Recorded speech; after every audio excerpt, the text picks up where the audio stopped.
வணக்கம் நண்பர்களே. நேற்றைய வீடியோவில் நம்ம தமிழக வரலாறு மக்களும் பண்பாடுன்ற புக்கில் டாக்டர் கே பிள்ளை அவர்களோட புக்கில் 10ஆம் பக்கம் வரை உள்ள செய்திகளை பார்த்தேன். இன்றைக்கி 11, 12ஆம் பக்கத்தில் உள்ள செய்திகளை இந்த வீடியோ வாயிலாக நம்ம பார்ப்போம். உலக நாடுகள் ஒவ்வொன்றுக்கும் ஒரு வரலாறு உண்டு. மக்கள் சமுதாயத்தை பற்றிய செய்திகள் வரலாற்று நூல்களில் இடம்பெறும். அண்மை காலம் வரையில் மன்னர்களை பற்றிய செய்திகள் மட்டும் வரலாற்று நூல்களில் இடம்பெற்று வந்தன. மன்னரின் கல்வி, கலைத்திறன், அவர்களுடைய விருப்பு வெறுப்புகள், அவர்கள் புரிந்து கொண்ட திருமணங்கள், நிகழ்த்திய போர்கள், கண்ட வெற்றி தோல்விகள் ஆகியவற்றையே வரலாற்று ஆசிரியர்கள் தம் நூல்களில் குறிப்பிடுவது வழக்கமாக இருந்து வந்தது. ஆனால் மன்னரின் ஆட்சிக்கு உட்பட்டு அவர்களுடைய செங்கோன்மை அல்லது கொடுங்கோன்மையின் விளைவாக ஏற்படும் இன்ப துன்பங்களை நுகர்பவர்கள் நாட்டின் குடிமக்களாவர். கால சுழற்சியில் வரலாறு எனும் சொல்லுக்கு புதிய விளக்கங்கள் எழுந்தன. உலகில் மக்களிடையே விஞ்ஞானம், தொழில்நுட்பம், தத்துவம், இலக்கியம் ஆகிய துறைகளில் கருத்து புரட்சிகள் தோன்றிக் கொண்டே இருக்கின்றன. மக்கள் சமுதாயத்தின் வரலாற்றில் அரசர்களும் அரசியலும் ஏற்கும் பங்கு ஒரு சிறிதளவுதான்.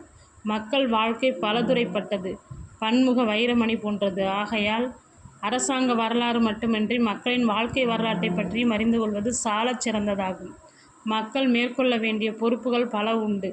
பசி என்பது மனிதனின் அடிப்படையாக அடக்க முடியாத உணர்ச்சியாகும். பசியாற்றிக் கொள்ளும் பெருமுயற்சியில் மனிதன் இடைவிடாது உழன்று கொண்டிருக்கிறான். இம்முயற்சியை விளக்கி கூறுவது பொருளியல் என்பதாகும். உலகில் சமயங்கள் பல தோன்றி வளர்ந்து வந்துள்ளன, பல மறைந்து போயுள்ளன. மக்கள் சமயங்களில் கொண்டுள்ள ஈடுபாட்டை எடுத்து கூறுவது சமய வரலாறு. நாட்டின் மொழி வளர்ச்சியையும் இலக்கிய வளர்ச்சியையும் கருத்து புரட்சிகளையும் எடுத்து கூறுவது இலக்கிய வரலாறு ஆகும். அரசர்களின் வாழ்க்கை குறிப்புகளை மட்டும் விளக்கி கூறும் வரலாறுகள் இன்று செல்வாக்கிழந்துவிட்டன. மன்னர்கள் ஒருவரோடு ஒருவர் பூசலிட்டு போராடி மாண்டு போன செய்திகள் மக்கள் மனங்களுக்கு புளித்துவிட்டன. நாட்டு மக்களின் வாழ்க்கை முறைகள், பண்பாடுகள் முதலியவற்றை பற்றிய ஆராய்ச்சியை மேற்கொள்ள வரலாற்று ஆய்வாளரிடம் ஆவல் மேலிட்டு வருகின்றது. வரலாற்று நூல்கள் எழுதுவதில் புதிய முறைகள் கையாளப்பட்டு வருகின்றன. நாட்டின் இயற்கை அமைப்பு, இயற்கை வளங்கள், இவற்றுடன் அந்நாட்டு குடிமக்களின் வாழ்க்கை இயல்புகளுக்கு ஏற்பட்டுள்ள தொடர்புகள், சமுதாயத்தில் காணப்படும் மக்களின பிரிவுகள், மொழி வளர்ச்சி, இலக்கியம், கலைகள் ஆகியவற்றின் வளர்ச்சி, பொருள் பெருக்கம், அரசியல் ஆக்கம், குடிமக்கள் உண்ணும் உணவு, அணியும் ஆடை,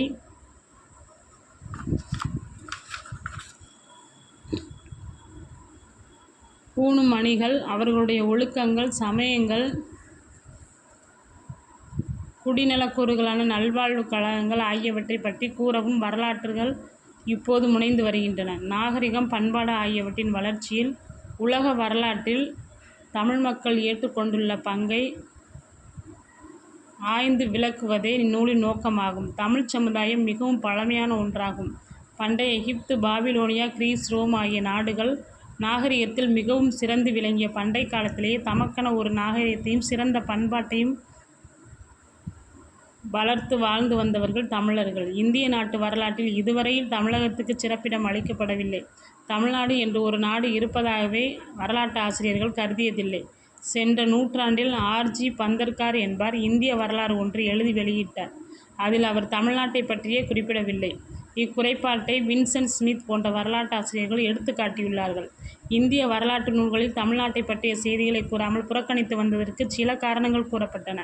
வட இந்தியாவை பற்றிய வரலாற்று குறிப்புகள் கிமு 7ஆம் நூற்றாண்டிலிருந்தே கிடைத்திருக்கின்றனவென்றும், அதேபோல தென்னிந்தியாவை பற்றிய சான்றுகள் ஏதும் கிடைக்கவில்லை. ஆதலால் பொருத்தமான தென்னிந்திய வரலாறு ஒன்று எழுதுவதில் பல இன்னல்கள் உள்ளனவென்றும் வரலாற்று ஆசிரியர்கள் கூறி வந்தனர். இவர்கள் காட்டும் காரணம் உண்மைக்கு புறம்பானதாகும். ஒரு நாட்டின் வரலாற்றை எழுதுவதற்கு அந்நாட்டில் எழுந்துள்ள இலக்கிய படைப்புகள், கண்டெடுக்கப்பட்ட கல்வெட்டுகள், புதைப்பொருட்கள், பழங்கால கட்டிடச் சிதைவுகள், சிற்ப சின்னங்கள், சமய கோட்பாடுகள் ஆகியவை சான்றுகளாக உதவி வந்துள்ளன. இவற்றை கொண்டே தமிழ்நாட்டின் வரலாற்றை தொடர்ச்சியாகவும் விளக்கமாகவும் எழுதக்கூடும். சென்ற 50 ஆண்டுகளில் இச்சான்றுகளை கொண்டு எழுதப்பட்ட தமிழக வரலாறுகள் சில வெளிவந்துள்ளன.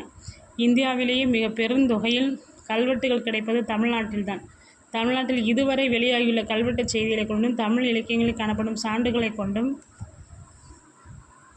பண்டைய கிரீஸ், ரோம், எகிப்து, சீனம் ஆகிய நாட்டு வரலாற்று இலக்கியத்தில் தமிழரை பற்றி கிடைக்கும் சில குறிப்புகளை கொண்டும் தமிழக வரலாற்று ஆசிரியர்கள் விளக்கமான வரலாறுகளை இப்போது எழுதி வருகின்றனர். தமிழகத்தில் கண்டெடுக்கப்பட்ட கல்வெட்டுகளில் இதுவரை வெளியிடப்பட்டவை சிலவே. இன்னும் பல்லாயிரம் கல்வெட்டுகள் வெளிவராமல் கல்வெட்டு சாசன ஆய்வகத்திலேயே முடங்கி கிடக்கின்றன. அவையும் பதிப்பில் வருமாயின் தமிழ் மக்களின் வரலாறு மிகவும் விரிவாக எழுதப்படலாம் என்பதற்கு ஐயம் ஏதுமில்லை. விஞ்ஞான முறையில் இந்திய வரலாறு ஒன்றை எழுதப் புகும் ஆசிரியர்கள் கிருஷ்ணா, காவிரி, வைகை ஆற்றங்கரையில் தாம் முதல் தாம் ஆராய்ச்சிகளை தொடங்க வேண்டுமே அன்றி கங்கை கரையினின்று என்று பேராசிரியர் சுந்தரம் பிள்ளை எழுதுகின்றார். இந்தியாவில் தோன்றி வளர்ந்து வந்துள்ள பல்வேறுபட்ட நாகரிகங்கள் ஒன்றோடொன்று தொடர்புடையவை. இந்தியாவை வட இந்தியாவென்றும் தென்னிந்தியாவென்றும் பிரித்து ஒன்றைச் சிறப்பித்து மற்றொன்றை புறக்கணித்தல் வரலாற்றை பொய்ப்பிக்க முயல்வதாகும். இந்திய வரலாற்று ஆராய்ச்சியை தென்னிந்தியாவில்தான் தொடங்க வேண்டும் என்பது இக்கால வரலாற்று ஆசிரியர்கள் அனைவருக்கும் உடன்பாடாகும். எனவே இதுவரை கிடைத்துள்ள பல்வேறு சான்றுகளைக் கொண்டு தமிழகத்தின் வரலாறும் தமிழரின் சால்புகளைப் பற்றிய செய்திகளும் பின்வரும் இயல்களில் தொகுத்தளிக்கப்படுகின்றன.